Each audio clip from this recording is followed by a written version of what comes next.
Hello mga ka-busy mind. So ngayon may na-order tayo sa online. Ito ay digital multi-tester. Yan. So napakamura lang ito. Tapos maliit din. Komportable tayo sa pagdala nito ay ah, maganda pang tingnan. Yan. So may auto na ito.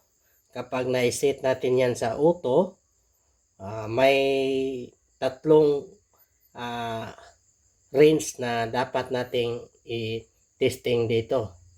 So dito subukan natin yung outlet. Yan. Kung ilang voltahe ang outlet na ito. Tanggalin muna natin.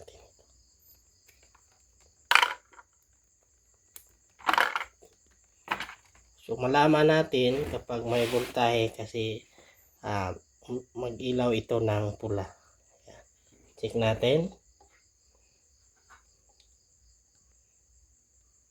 So yan. May 223 volts. So kapag automatic, kahit anong gamitin natin sa pag-testing, pwedeng basahin niya. Tulad dito, battery. So hindi na natin i-set ito ng manual kasi naka-automatic. So itong battery na ito ay 9 volts.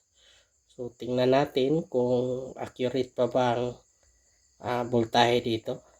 Check natin.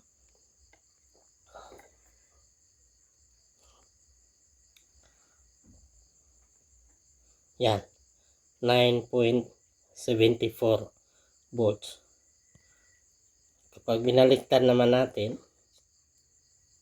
yeah, babasahin pa rin niya. Dito naman sa resistance, makikita natin dyan, kapag auto, babasahin din niya ang resistor. So ang resistor na ito ay value dito 100 ohms. So sa pag-reading sa resistor, may tolerance niyan, positive o negative 5% o 10%.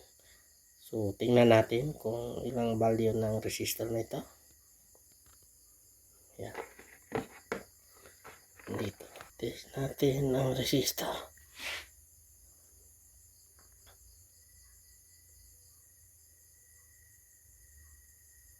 Yan, 97.2.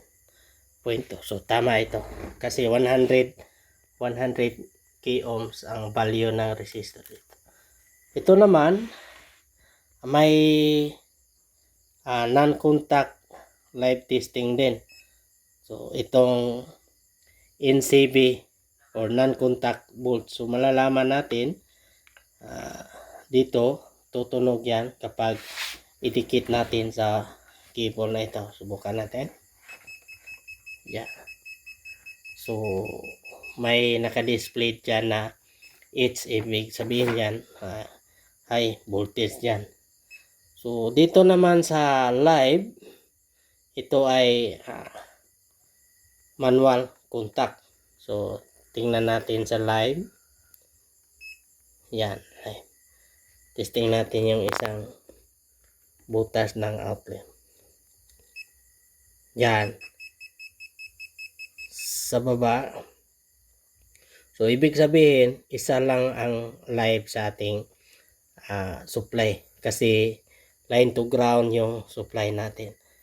So dito, malalaman na natin kung ang ating outlet may kuryente o wala. So napakadali na lang ang pag-testing natin kung gumagamit tayo ng digital na multimeter na ito. Ito ay pang continuity, DC voltage, AC voltage, at saka resistance. So hindi kayang basahin niya ang amperahe at value ng capacitor dito. Pero napaka basic na titesting natin ay magagamit na natin ito. Okay? Kung may idea din kayo sa mga electrical, electronics, or fire alarm, pakishare naman sa comment section. Okay? Bye-bye mga kabisi mind.